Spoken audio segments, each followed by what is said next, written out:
And prayer. கீழ்ப்படிதலான வாழ்வு முறையும் ஜெபமும் என்ற தலைப்பில் நேற்று அவர் பேசினார். முத்தூதில் முதல் தூதை நேற்று நாம் தியானிக்க ஆரம்பித்தோம். இந்த 10 நாட்களும் நமது முக்கிய தலைப்பு என்ன என்பதை நாம் அறிவோம். முத்தூதரின் ஜெபத்துக்கான அழைப்பு. உலகம் முழுவதும் நம்முடைய அட்வென்டிஸ்ட் திருச்சபைகளிலே நடைபெறக்கூடிய இப்படிப்பட்ட 10 நாட்கள் ஜெபம் என்ற தெய்வீக திட்டத்திற்காக நாம் தேவனுக்கு நன்றி கூற வேண்டும், தேவனை மையப்படுத்த வேண்டும். 3 angels call to prayer. இந்த நாளில் நமது தியானத்திற்குரிய தலைப்பு என்னவென்றால், நியாய தீர்ப்பில் தைரியமும் ஜெபமும் என்ற தலைப்பிலே படிக்க போகிறோம். Confidence in the judgement and prayer. Confidence in the judgement and prayer. முத்தூதில் முதல் தூதின் 2வது பகுதியை நாம் இன்றைக்கு பார்க்க போகிறோம். முத்தூதில் முதல் தூதின் முதல் பகுதியை நேற்று பார்த்தோம். முத்தூதில் முதல் தூதின் 2வது பகுதியை நாம் இன்றைக்கு கற்றுக்கொள்ளப் போகிறோம். நமது தியானத்திற்குரிய வேத பகுதி யோவான் 5ஆம் அதிகாரம் 22 முதல் 24 வரை உள்ள வசனங்கள். அன்றியும் பிதாவை கனம் பண்ணுகிறது போல எல்லாரும் குமாரனையும் கனம் பண்ணும்படிக்கும் பிதாவானவர் தாமே ஒருவருக்கும் நியாய தீர்ப்பு செய்யாமல் நியாய தீர்ப்பு செய்யாமல் நியாய தீர்ப்பு செய்யும் அதிகாரம் முழுவதையும் குமாரனுக்கு ஒப்பு கொடுத்திருக்கிறார். குமாரனை கனம் பண்ணாதவன் அவரை அனுப்பின பிதாவையும் கனம் பண்ணாதவனாய் இருக்கிறான். என் வசனத்தை கேட்டு என்னை அனுப்பினவரை விசுவாசிக்கிறவனுக்கு நித்திய ஜீவன் உண்டு. அவன் ஆக்கினை தீர்ப்புக்கு உட்படாமல் மரணத்தை விட்டு நீங்கி ஜீவனுக்கு உட்பட்டிருக்கிறான் என்று மெய்யாகவே மெய்யாகவே உங்களுக்கு சொல்லுகிறேன். நம்ம இந்த ஆங்கிலத்தில் ஜான் சாப்டர் 5 verses 22 to 24 ஆகிய வசனங்களிலே வாசிக்கிறோம். முத்தூதில் முதல் தூது நித்திய சுவிசேஷம் என்பதை நாம் அறிவோம். இந்த நித்திய சுவிசேஷம் 3 முக்கியமான அம்சங்களை உள்ளடக்கியது. அதில் நேற்று பார்த்தோம், கீழ்ப்படிதல், commandments, obeying the commandments of God, தேவனுடைய கற்பனைகளுக்கு கீழ்ப்படிதல். இது முதலாவது முக்கியமான காரியம். 2வது என்னவென்று சொன்னால், இந்த நித்திய சுவிசேஷத்தில் அவர் நியாய தீர்ப்பு கொடுக்கும் வேளை வந்தது. the hour of his judgment is come என்று வெளிப்படுத்தல் 14:7 நாம் வாசிக்கிறோம். ஆக இந்த நித்திய சுவிசேஷத்தில் தேவன் அவருக்கு கீழ்ப்படிய வேண்டும், அவரை மையப்படுத்த வேண்டும்.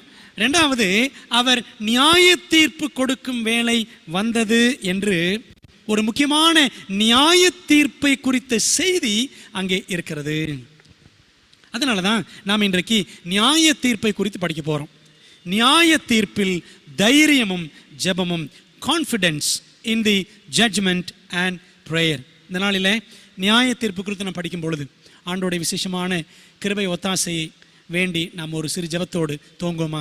பரிசுத்தமுள்ள நல்ல பிதாவே, இந்த நாளில் உம்முடைய சத்திய வசனங்களை முத்தூதி குறித்து நாங்கள் படிக்க போகிறோம். ஆண்டவரே, கர்த்தர் எங்களோடு பேசுங்க. தயவாய் உம்முடைய ஆவியானவரை கொண்டு எங்களை நடத்தும்படியாய் ஜெபிக்கிறோம். இணைந்திருக்கிற எல்லா பிள்ளைகளையும் ஆண்டவரே நீர் தொட வேண்டும் என்று, சந்திக்க வேண்டும் என்று நாங்கள் கெஞ்சுகிறோம். தகப்பனே, கர்த்தர் பொறுப்படுத்திக் கொள்ளும். மெல்லிய சத்தத்தாலே ஆண்டவரே எங்களோடு நீர் பேசுவீராக. கர்த்தாவை சொல்லும் அடியார்கள் கேட்கிறோம். நியாய தீர்ப்பின் மகத்துவங்களை விளங்கிக் கொள்ள எங்களுக்கு பிரகாசமுள்ள மனக்கண்களை தேவ ஆவியானவர் எங்களுக்கு தந்து நடத்தும்படி இயேசுவின் நாமத்தில் ஜெபிக்கிறோம் நல்ல பிதாவே, ஆமென். நியாய தீர்ப்பு என்று எடுத்துக்கொண்டால் 3 வகையான நியாய தீர்ப்புகள் உண்டு என்பதை நாம் அறிவோம். There are 3 kinds of judgments. முதலாவது நுட்ப நியாய விசாரணை, இன்வெஸ்டிகேட்டிவ் ஜட்ஜ்மெண்ட். தானியேல் 7ஆம் அதிகாரம் 9-10 வசனங்கள் வாசிக்கிறோம். Daniel chapter 7 verses 9 and 10. இதை குறித்து நாம் படிக்க போகிறோம். 2வது, 1000 வருடங்களில் நிகழும் நியாய தீர்ப்பு, மில்லேனியல் ஜட்ஜ்மெண்ட். 1 Corinthians 6:2-3, 1 Corinthians 6ஆம் அதிகாரம் 2-3 வசனங்களில் நாம் இது குறித்து வாசிக்கிறோம். 3வது நியாய தீர்ப்பு என்னவென்று சொன்னால், தண்டனை நிறைவேற்றும் நியாய தீர்ப்பு, எக்ஸிக்யூட்டிவ் ஜட்ஜ்மெண்ட். ரெவலேஷன் 20:7-15, வெளிப்படுத்தல் 20ஆம் அதிகாரம் 7 முதல் 15 வசனங்களிலே நாம் இதை வாசிக்கிறோம். இந்த 3 நியாய தீர்ப்புகளை குறித்து தேவன் நமக்கு வேதாகமத்தில் வெளிப்படுத்தி இருக்கிறார். இந்த 3ல் இன்றைக்கு முதலாவது நியாய தீர்ப்பை குறித்து தான் நுட்ப நியாய விசாரணை, ஆங்கிலத்தில் இன்வெஸ்டிகேட்டிவ் ஜட்ஜ்மெண்ட், இதை குறித்து தான் நாம் இன்றைக்கு படிக்க போகிறோம். மற்ற 2 நியாய தீர்ப்புகளை குறித்து நாம் வருகிற நாட்களில் கர்த்தருக்கு சித்தமானால் கற்றுக்கொள்ளலாம். நியாய தீர்ப்பு என்றால் பொதுவாக கிறிஸ்தவ வட்டாரத்தில் பல கருத்துக்கள் இருக்கின்றன. நியாய தீர்ப்பு இப்பொழுதா, இனிமேலா? Judgement now or afterwards? இந்த நியாய தீர்ப்பு இப்பொழுது நடக்கிறதா அல்லது இனிமேல் நடக்குமா என்ற ஒரு கேள்வி. இன்னைக்கு நிறைய திருச்சபைகளில் என்ன சொல்றாங்க அப்படின்னா, நியாய தீர்ப்பு இனிமேல் தான் நடக்கும் என்று சொல்லுகிறார்கள். ஆனால் பைபிள் என்ன சொல்லுகிறது என்பதை நாம் இந்த நாளிலே கற்றுக்கொள்ள வேண்டும். வேதாகமத்தில் பாருங்களேன், வெளிப்படுத்தல் 14:7 வாசிக்கிறோம். முதல் தூது சொல்லுகிறது, தேவனுக்கு பயந்து அவரை மையப்படுத்துங்கள், அவர் நியாய தீர்ப்பு கொடுக்கும் வேளை வந்தது. Fear God and give glory to him, for the hour of his judgment is come என்று வாசிக்கிறோம். அவர் நியாய தீர்ப்பு கொடுக்கும் வேளை வந்தது என்று அப்போஸ்தலன் யோவான் 1ஆம் நூற்றாண்டிலேயே அவர் எழுதி வைத்திருக்கிறார். அவர் நியாய தீர்ப்பு கொடுக்கும் வேளை வந்தது, வரும் அப்படின்னு சொல்லப்படவில்லை, எதிர்காலத்தில் நடக்கும் என்று சொல்லப்படவில்லை. பாருங்களேன் இன்னொரு வசனம், வெளிப்படுத்தல் 22:12, ரெவலேஷன் 22:12, இதோ சீக்கிரமாக வருகிறேன், அவனவனுடைய கிரியைகளின்படி அவனவனுக்கு நான் அளிக்கும் பலன் என்னோட கூட வருகிறது. Behold, I come quickly and my reward is with me. I am bringing the reward. பலனை நான் கொண்டு வருகிறேன். To give every man according as his work shall be. அன்று சொல்றாரு இயேசு கிறிஸ்து, இதோ நான் சீக்கிரமாய் வருகிறேன், அவனவனுடைய கிரியைகளின்படி அவனவனுக்கு நான் அளிக்கும் பலன் என்னோட கூட வருகிறது அப்படின்னு ஆண்டவர் சொல்றார். ஆண்டவர் யார் யாருக்கு என்னென்ன பலன், ரிவார்ட் என்ன, ஆண்டோட ராஜ்யத்திற்கு போவார்களா அல்லது அழிவை நோக்கி போவார்களா, இந்த பலனை அவர் தன்னோடு கூட 2ஆம் வருகையிலே கொண்டு வருகிறாராம். அவர் அப்படி கொண்டு வருகிறார் என்று சொன்னால் என்ன அர்த்தம்? அவர் நியாய தீர்ப்பை முடித்து பிறகுதான் அதை அவர் கொண்டு வர முடியும்.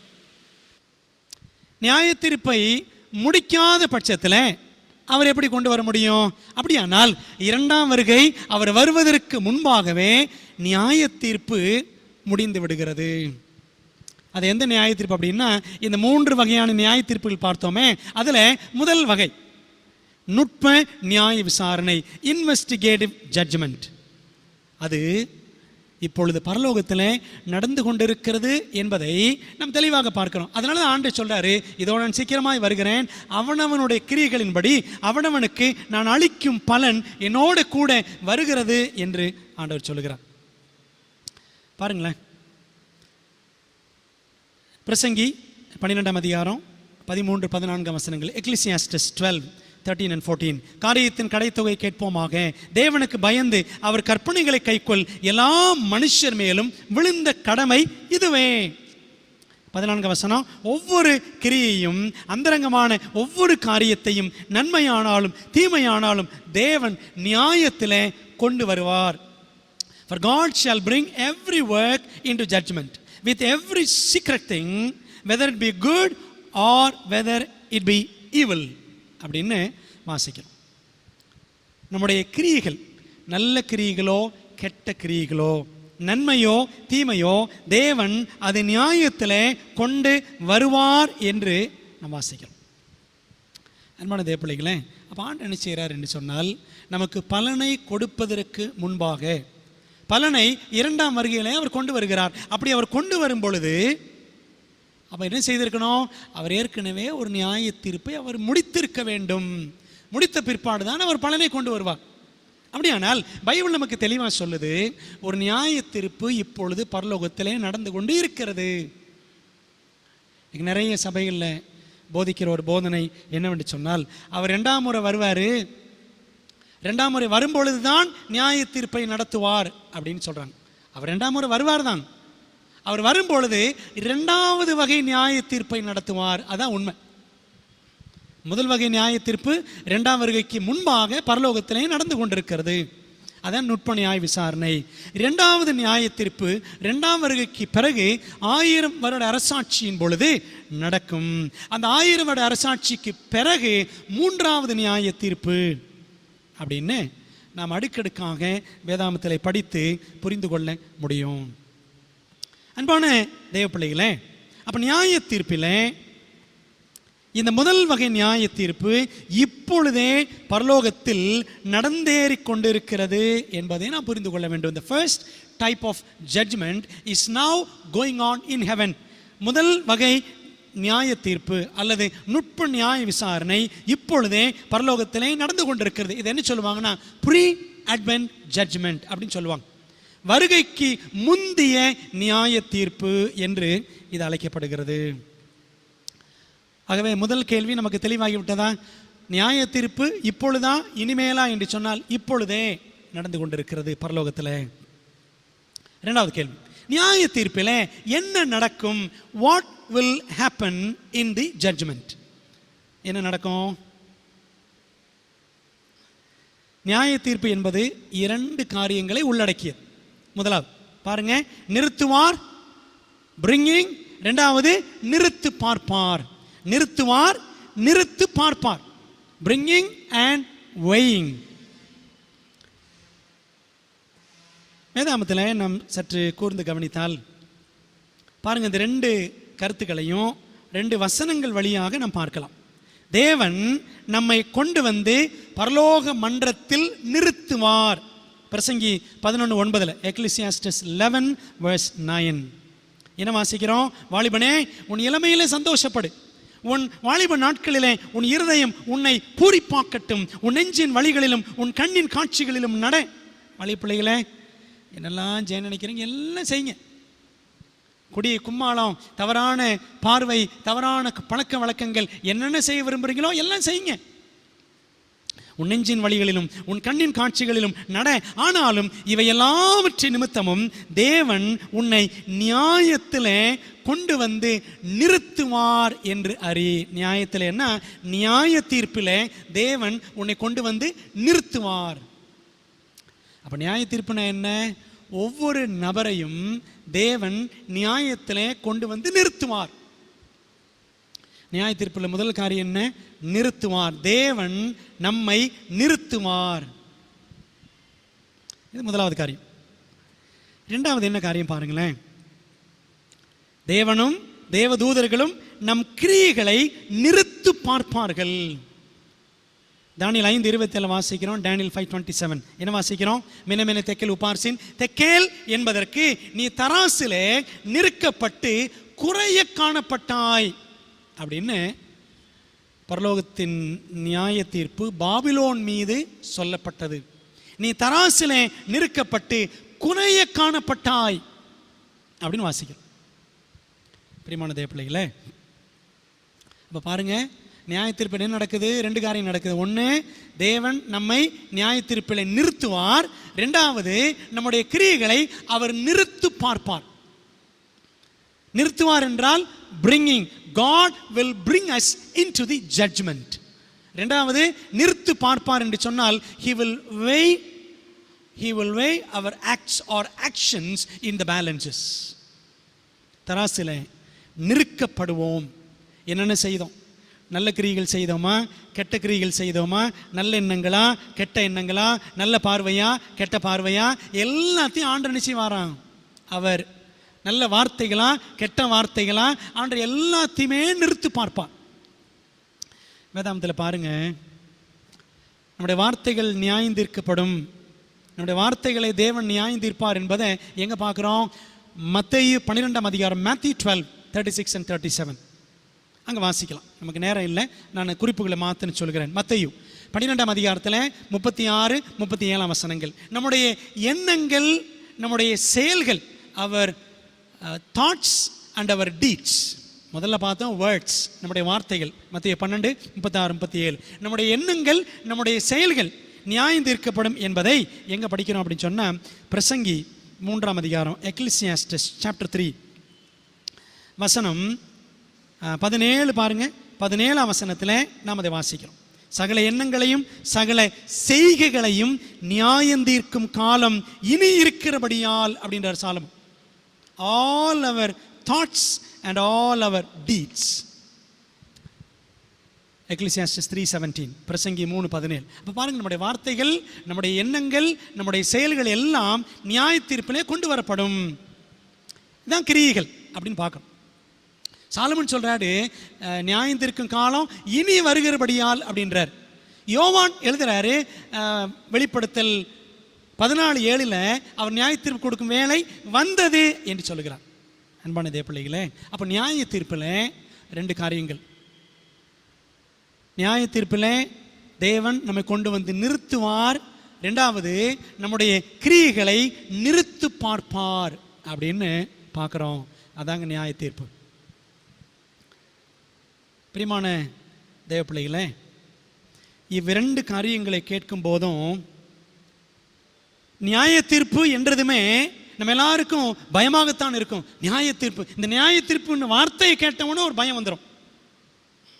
ஆனால் பயப்பட வேண்டாம். அதனால தான் இன்னைக்குரிய தலைப்பு நியாய தீர்ப்பில் தைரியமும் ஜெபமும், confidence in the judgement and prayer. அதான் நீ படிச்சுட்டு இருக்க. ஒரு உலக ரீதியான உதாரணத்தை நாம் பார்க்க போகிறோம். உலக நீதிமன்றம் ஒரு பார்வை. உலகத்தில் இருக்கிற நீதிமன்றங்கள் அது செயல்படக்கூடிய விதங்கள் நிறைய இருக்குது. ஒரே ஒரு காரியத்தை மாத்திரம் படிக்க போகிறோம். நீதிமன்றத்தில் வழக்கு விசாரணையின் போது 2 அணிகள் இருக்கும், 2 பார்ட்டிஸ். என்ன சொல்லுவாங்கன்னா, ஒன்று வாதி, இன்னொன்று பிரதிவாதி அப்படின்னு சொல்லுவாங்க. வாதி என்றால் வழக்கு தொடுப்பவர், கேஸ் போடுறவர். என்ன சொல்லுவாங்கன்னா ஆங்கிலத்தில் பிளைன்டிஃப் அப்படின்னு சொல்லுவாங்க. இன்னொரு அணி யாருன்னா பிரதிவாதி. 2 கூண்டுகள் இருக்கும்ல, 2 கூண்டுகள் நிற்பாங்க. இன்னொருத்தர் யாருன்னா பிரதிவாதி. பிரதிவாதின்னா வழக்கு தொடுக்கப்பட்டவர், யார் மேலே கேஸ் போடப்பட்டிருக்கிறதோ அவர். ஆங்கிலத்தில் டிஃபெண்டன்ட் அப்படின்னு சொல்லுவாங்க. டிஃபெண்டன்ட், வாதி, பிரதிவாதி. அதாவது வாதி என்றால் கேஸ் போட்டவர், பிரதிவாதி என்றால் யார் மேலே கேஸ் போடப்பட்டிருக்கிறதோ கேஸ் போடப்பட்டவர். வாதி, பிரதிவாதி. அப்போ இரு பக்கமும் 2 பக்கமும் சமமான நியாயமான தீர்ப்பு வழங்குவதே நீதிமன்றத்தின் வேலை. அதனால தான் நீதி தேவதை இங்கே நீங்கள் பார்க்குறீங்கல்ல, ஒரு வெள்ளை சிலை, கண்களில் ஆக்சுவலாக பார்த்தீங்கன்னா கருப்பு துணி கட்டியிருக்கோம். கண்களில் கருப்பு துணி கட்டி, இடது கையில் சரிசமமான தராசு. இதில் பார்த்தீங்கன்னா வலது கையில் இருக்க மாதிரி தெரியுது, படம் அந்த பக்கம் மாறி இருக்கு, சரிங்களா? இடது கையில் சரிசமமான தராசு, வலது கையில் நீண்ட வாள் ஏந்திய பெண் சிலையாக நீதிபதிகளின் முன்னே நிறுத்தப்பட்டிருப்பாள். அதுதான் நீதி தேவதை, அல்லது ஆங்கிலத்தில் லேடி ஜஸ்டிஸ் அப்படின்னு சொல்லுவாங்க. Lady justice. அந்த நீதி தேவதை வெள்ளையாக தான் இருப்பாங்களா? இது என்ன பின்னணி அப்படின்னு கொஞ்சம் பார்க்கலாமா? இதனுடைய ஒரிஜினல் பேக்ரவுண்டு நம்ம பார்க்கணும் அப்படின்னு சொன்னால், இங்கே படம் இருக்குது பார்த்தீங்களா, கண்கரையன் இருக்கு. இந்த நீதி தேவதைக்கு பெயர் கிரேக்க பாஷையில் தெமிஸ் ஜஸ்டிஷியா அப்படின்னு சொல்லுவாங்க. தெமிஸ் ஜஸ்டிஷியா. நீங்கள் பைபிளில் கூட பார்த்தீங்கன்னா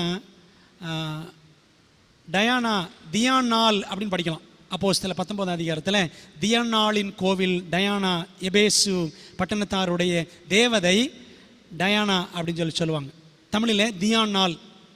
அவளுக்கு இன்னொரு பேர் தான், அந்த தேவதைக்கு இன்னொரு பேர் தான் அர்த்தமி அப்படின்னு சொல்லுவாங்க. தெமிஸ். தெமிஸ் அப்படின்னா தேவதை கிரேக்க பாஷையில். தெமிஸ் ஜஸ்டிஷியா. இந்த நீதி தேவதைக்கு என்ன பேர் அப்படின்னு பார்த்தீங்கன்னா தெமிஸ் ஜஸ்டிஷியா. கிரேக்க புராணத்தில் 12 தேவதைகள், அந்த 12 தேவதைகளிலே ஒருத்தி தான் இந்த தெமிஸ் ஜஸ்டிஷியா. அவளுடைய ஒரிஜினல் நிறம் என்னன்னு பார்த்தீங்கன்னா கருப்பு. மேனி மட்டுமல்ல, மேலாடையும் தான். அந்த தெமிஸ் ஜஸ்டிஷியாவினுடைய உடல் மட்டுமல்ல, அவளுடைய உடையும் எப்படி தான் இருக்கும்? கருப்பாக தான் இருக்கும். அப்படி வந்த மரபு தான் இன்னைக்கு வக்கீல்கள் என்ன கோட்டு போட்டிருக்காங்க? கருப்பு கோட்டு போட்டிருக்காங்க. சரிங்களா? இவள் இந்த நீதி தேவதை அவள் கருப்பாக இருப்பால், அதே போல வக்கீல்களும் கருப்பு வக்கீல்கள், நீதிபதிகள் எல்லாரும் நிச்சயறாங்க கருப்பு கோட் அணிந்திருக்கிறார்கள் என்று ஒரு பின்னணி இருக்கிறது.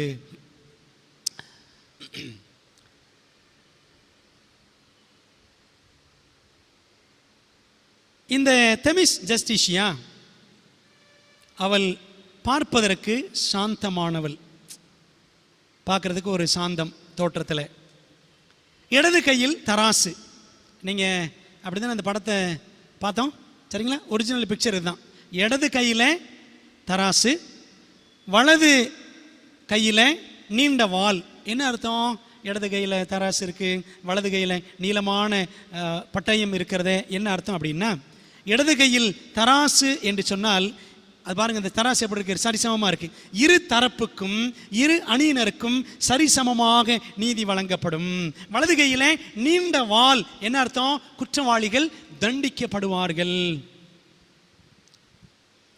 அப்புறம் இந்த அம்மாவுடைய காலை பார்த்தீங்கன்னா, இடது கால், அந்த படத்தை கொஞ்சம் பாருங்களேன். இடது கால் எங்கே இருக்குது, வலது கால் எங்கே இருக்குது? கொஞ்சம் கூர்ந்து கவனிக்கணும். நீங்கள் கூகுளில் தனியாக போட்டு தேடி பாருங்கள். இடது கால் எங்கே இருக்குன்னு பார்த்தீங்கன்னா, சட்ட சாசன புத்தகத்தின் மேல் இடது கால். இந்த சட்ட புத்தகத்துக்கு மேலே இடது கால். என்ன அர்த்தம்? சட்டத்தின் அடிப்படையில் தீர்ப்பு வழங்கப்படும் என்று அர்த்தம். வலது கால் எங்கே இருக்கு அப்படின்னு பார்த்தீங்கன்னா, படம் எடுத்து வரும் பாம்பின் மேல் வலது கால். ஒரு பாம்பு படம் எடுக்குதான், அதுக்கு மேலே வலது கால். இந்த தேவதையினுடைய வலது கால். இதுக்கு என்ன அர்த்தம்னு பார்த்தீங்கன்னா, நீதி வழங்குவதை தடுக்கும் எந்த தீய சக்தியின் பயமுறுத்தலும் செல்லுபடி ஆகாது. இந்த நீதி வழங்குவதை தடுப்பதற்கு யாரெல்லாம் பயமுறுத்துகிறார்களோ, அச்சுறுத்துகிறார்களோ, தீய சக்திகள் யாரானாலும் அதை நான் மிதித்து விடுவேன் அப்படின்ற அர்த்தத்தில் தான் இந்த நீதி தேவதை அவளுடைய வலது கால் எங்கே இருக்கு? பாம்பின் மேல் இருப்பதாக இந்த சிலை. இதுதான் ஒரிஜினல் பிக்சர். பேர் என்ன? தெமிஸ் ஜஸ்டிஷியா அப்படின்னு சொல்லுவாங்க. இது கேட்குறதுக்கு ரொம்ப நல்லா இருக்கே, அப்படி தானே? ரொம்ப நல்லா இருக்கே, அருமையாக இருக்கேன் விளக்கம் அப்படின்னு நம்ம நினைக்கலாம். ஆனால் இப்படி சொல்லப்படுகிற நாம் பார்க்கக்கூடிய உலக நீதிமன்றங்களில் நீதி கிடைக்குமா அப்படின்னு பார்த்தா, பிரசங்கி 3:16 பாருங்க. பின்னும் சூரியனுக்கு கீழே நான் நியாயஸ்தலத்தை கண்டேன். அதான் கோர்ட், நீதிமன்றம். நியாயஸ்தலத்தை கண்டேன், அங்கே அநியாயம் இருந்தது.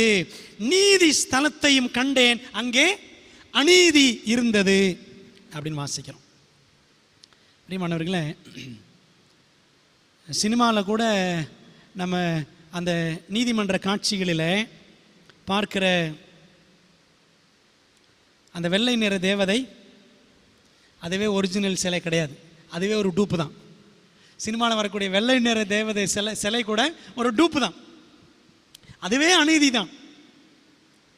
என்ன படிச்சுக்கிறோம் அப்படின்னா, இன்னைக்கு இந்த சிலை, அதில் இருக்கிற விளக்கங்கள்லாம் பார்த்தா உலக நீதிமன்றங்கள் இப்படித்தான் செயல்படணும்னு ஒரு வரைமுறை இருக்கிறது. ஆனால் உலக நீதிபதிகளிடம் பணம் கொடுத்தால் அநீதியை நீதியாக்கி விடுவார்கள், நீதியை அநீதியாக்கி விடுவார்கள். இதான் நீங்கள் உலகத்தில் இருக்கிற நீதிமன்றங்களின் நிலைமை. சூட்கேஸை கொடுத்தானே எல்லாம் என்ன செஞ்சிருவாங்க? கவுந்துருவாங்க. அப்படி தானே? இன்னைக்கு அப்படி தான் நடக்குது உலகத்தில். பிரியமான தேவ பிள்ளைகளே, ஆனால் பரலோகத்தில் ஒரு நியாய தீர்ப்பு நடந்து கொண்டு இருக்கிறது அப்படின்னு பார்த்தோம். 3 நியாய தீர்ப்புகளில் முதலாம் நியாய தீர்ப்பு இப்பொழுது பரலோகத்தில் நடைபெற்று கொண்டிருக்கிறது. நியாய தீர்ப்பில் தைரியம் பெற வழி என்ன? மனிதன் பாவம் செய்து, அதாவது பிசாசுக்கு செவி கொடுத்து தேவனை விட்டு விலகிவிட்டான். பரலோகத்தில் லூசிபர் விலகினான், தேவனுடைய பிரமாணங்கள் விட்டு விலகினான். அது மட்டுமல்ல, அவன் விலகி இந்த உலகத்தையே என்ன செய்கிறான்? பாவத்தில் அவன் கவர்ந்து இழுத்து கொண்டு இருக்கிறான். அவனுடைய குற்றச்சாட்டுகள் என்னென்ன? தேவன் நல்லவர் கிடையாது, அவர் நீதி உள்ளவர் கிடையாது, அவர் அன்புள்ளவர் கிடையாது, 10 பிரமாணங்கள் அதெல்லாம் கடைபிடிக்க முடியாது, பைபிள் அதெல்லாம் அவசியம் இல்லை, நம்ம இஷ்டம், மை லைஃப் மை ரூல்ஸ், எனக்கு பிடிச்ச மாதிரி நான் எப்படினாலும் இருப்பேன் என்பது போல இன்னைக்கு மனிதர்களை சாத்தான் அவன் கவர்ந்து இழுத்து வழிநடத்தி கொண்டிருக்கிறான். தேவனை குறித்து குற்றச்சாட்டு, தவறான படத்தை தேவனை குறித்து சாத்தான் இன்னைக்கு வைத்திருக்கிறான். அப்போ ஆண்டவர் மனிதனை ஏன் படைச்சாரு? மனிதர்கள் தெய்வபக்தி உள்ள சந்ததியாராக தேவனை பின்பற்றி தேவனுக்கு கீழ்ப்படிஞ்சு நான் தேவன் பக்கம் அப்படின்னு நிலைச்சு நிற்கணும். ஆண்டோடைய பிள்ளைய அப்படி நிற்கிற பிள்ளைங்க, அப்படி உலகத்தில் இருக்கிற பிள்ளைங்க பாரு, இவங்கெல்லாம் என்னுடைய பிள்ளைகள், இவர்கள் என்னுடைய ராஜ்யத்திற்கு தகுதியானவர்கள். லூசிஃபரே, சாத்தானே, நீ கலகம் செய்து நீ பரலோகத்திலிருந்து ஒரு கூட்டம் தேவதூதர்களோடு தள்ளப்பட்டாயே, அந்த இடத்தை நிரப்புவதற்காக நான் ஒரு தெய்வபக்தியுள்ள ஜனக்கூட்டத்தை ஆயத்தப்படுத்துகிறேன் அப்படின்னு சொல்லிட்டு அவர்களுக்கு அந்த தம்முடைய பிள்ளைகளுக்கு தேவன் பிரமாணங்களை கொடுத்து, முழு உலகத்துக்கும் பிரமாணத்தை கொடுத்திருக்கிறாரு. ஆனால் அந்த பிரமாணத்தை யார் ஏற்றுக்கொண்டு நடக்கிறார்களோ, பின்பற்றி நடக்கிறார்களோ, அவர்கள் அந்த பிரமாணத்தின்படி நியாயம் தீர்க்கப்படுவார்கள். அந்த நியாய தீர்ப்பில் நாம் தேவன் பக்கம் நின்றாக வேண்டும். தேவனுடைய குணத்தை நாம் வெளிப்படுத்தியாக வேண்டும். பிசாசனுடைய குற்றச்சாட்டுகளை நாம் பொய் என்று நிரூபித்தாக வேண்டும். சாத்தானுடைய குற்றச்சாட்டு என்ன? 10 கட்டளைகள்லாம் நடக்க முடியாதுங்க, பின்பற்ற முடியாது. பைபிள் அதெல்லாம் யாருக்கு வேணும், அதெல்லாம் அந்த காலத்து புஸ்தகம், இந்த காலத்துக்கெல்லாம் செல்லாது என்பது போல சாத்தானுடைய குற்றச்சாட்டுகள். ஆனால் ஆண்டோடைய பிரமாணங்களை தேவனுடைய பலத்தினால் பின்பற்ற முடியும், அவருடைய வேதத்தின் வழியிலே நடக்க முடியும் என்று தேவ ஜனங்கள் இந்த நியாய தீர்ப்பின் காலத்தில் நின்று காட்ட வேண்டும். நாம் இருக்கக்கூடிய இந்த 7வது திருச்சபையின் காலகட்டம் லவோதிக்கேயா. நமக்கு தெரியல, எபேசி தொடங்கி லவோதிக்கேயா வரைக்கும் 7 சபைகள். லவோதிக்கேயா என்ற வார்த்தைக்கே என்ன அர்த்தம் அப்படின்னு சொன்னா, லவோதிக்கேயா என்ற வார்த்தைக்கே அர்த்தம் த ஜட்ஜ்மெண்ட் ஆஃப் த பீப்புள். ஜனங்கள் நியாயம் தீர்க்கப்படுகிறார்கள் அப்படின்னு அர்த்தம், அல்லது people are judged அப்படின்னு சொல்லுவாங்க. Laodicea means people are judged, ஜனங்கள் நியாயம் தீர்க்கப்படுகிறார்கள்.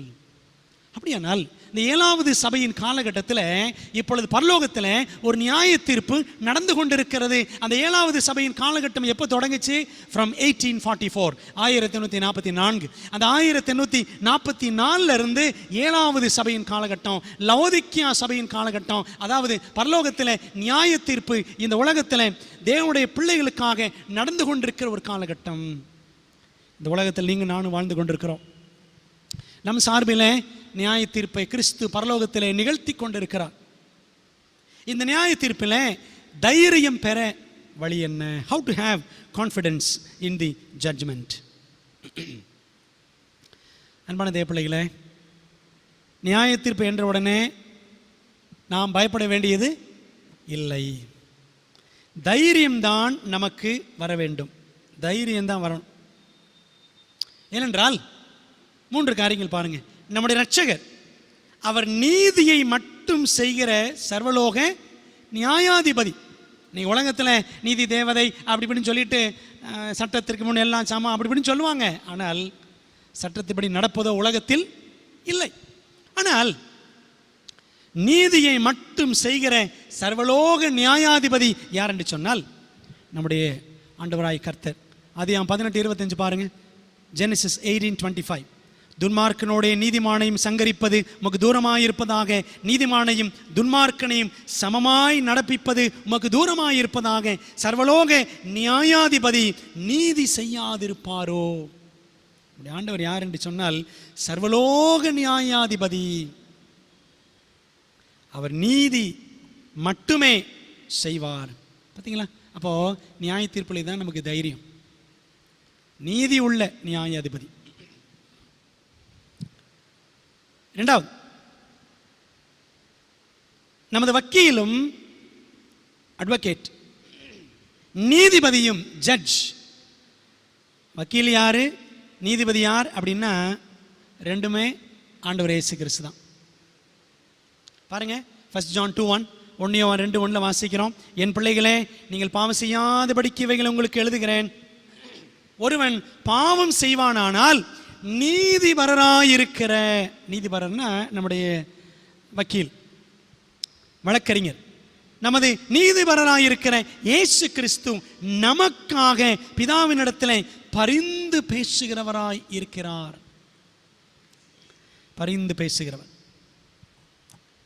பிரியமான தேவ பிள்ளைகளே, நமக்காக வக்கீல் அப்படின்னு என்ன அர்த்தம்? வக்காலத்து வாங்குறவர். வக்காலத்து என்பது ஒரு சட்ட வார்த்தை. வக்காலத்து வாங்குறவர், நம்முடைய சார்பிலே பேசுகிறவர். வக்காலத்து வாங்கக்கூடிய வக்கீல் நமக்காக யார் என்றால் ஆண்டவராகிய இயேசு கிறிஸ்து. ஜான் 5:22, யோவான் 5:22 வாசிக்கிறோம். அன்றையும் பிதாவை கனம் பண்ணுகிறது போல எல்லாரும் குமாரனையும் கனம் பண்ணும்படிக்கும் பிதாவானவர் தாமே ஒருவருக்கும் நியாயத்தீர்ப்பு செய்யாமல் நியாயத்தீர்ப்பு செய்யும் அதிகாரம் முழுவதையும் குமாரனுக்கு ஒப்பு கொடுத்திருக்கிறார். பாருங்க, அந்த நியாயத்தீர்ப்பு அதிகாரம் முழுக்க முழுக்க யாரிடத்தில் இருக்கிறது என்று சொன்னால் ஆண்டவர் இயேசு கிறிஸ்துவின் இடத்துல இருக்கிறது அப்படின்னு பார்க்கிறோம். ஆண்டவர் இயேசு கிறிஸ்து தான் அதிகாரம் பெற்றிருக்கிறார். அதனால ஆண்டவர் சொன்னார், வானத்திலும் பூமியிலும் சகல அதிகாரம் எனக்கு கொடுக்கப்பட்டிருக்கிறது. Matthew 28:18 வாசிக்கிறோம். Matthew 28:18. அன்பான தேவ பிள்ளைகளே, நமது வக்கீலும் ஆண்டவர் இயேசு கிறிஸ்து தான். நீதிபதியும் ஆண்டவர் இயேசு கிறிஸ்து தான். நியாய தீர்ப்பில் நமக்கு தைரியம்.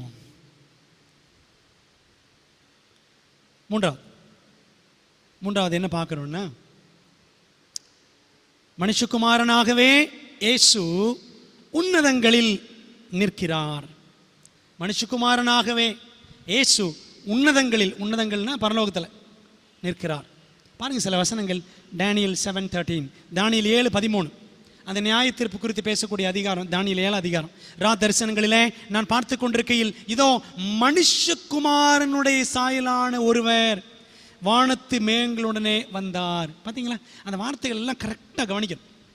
நேபுகாத்நேச்சார் அக்கினி சூளையில பார்க்கும் பொழுது யாரை பார்த்தாரா? வசனம் எப்படி இருக்கு?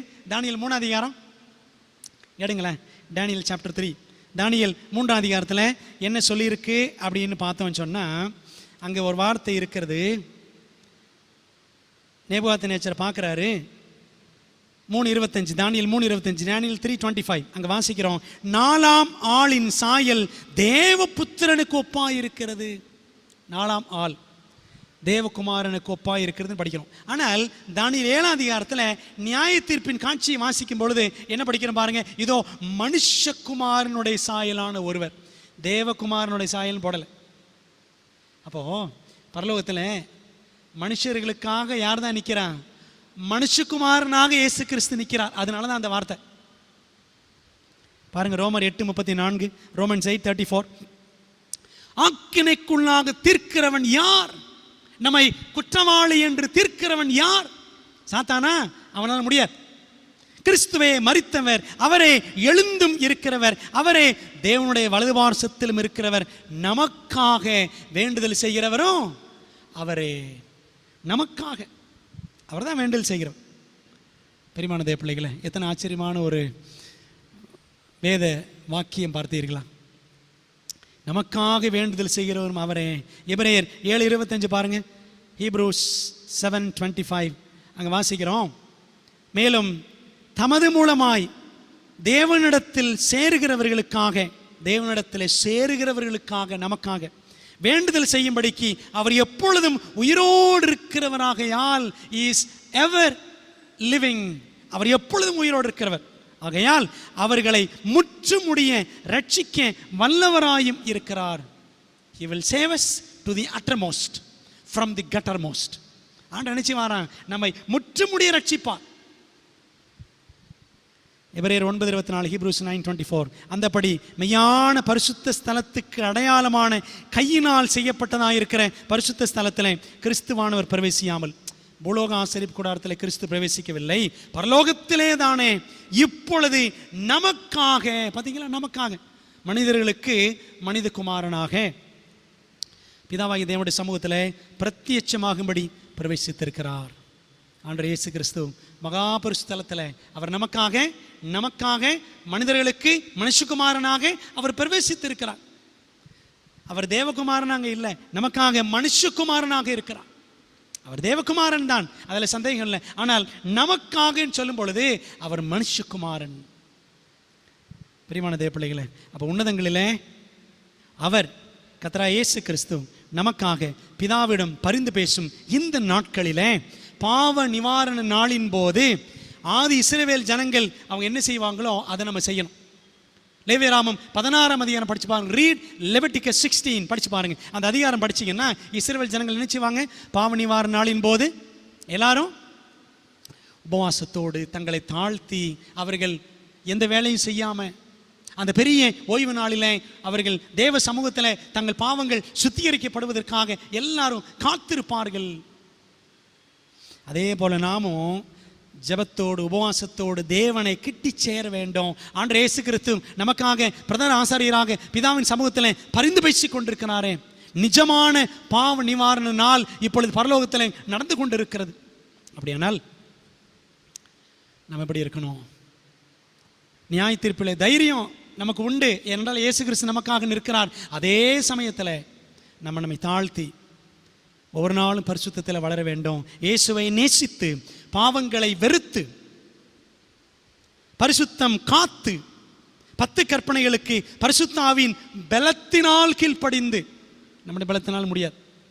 அந்த வார்த்தைகளை நல்லா கவனிக்கணும். இயேசுவை நேசித்து பாவங்களை வெறுத்து பரிசுத்தம் காத்து 10 கற்பனைகளுக்கு பரிசுத்த ஆவியின் பலத்தினால் கீழ்ப்படிந்து நாம் வாழ்ந்தால் நமக்கு ஆக்கினை தீர்ப்பு இல்லை. there is no condemnation for us. யாரும் நம்மை குற்றப்படுத்த முடியாது, சாத்தான் குற்றப்படுத்த முடியாது.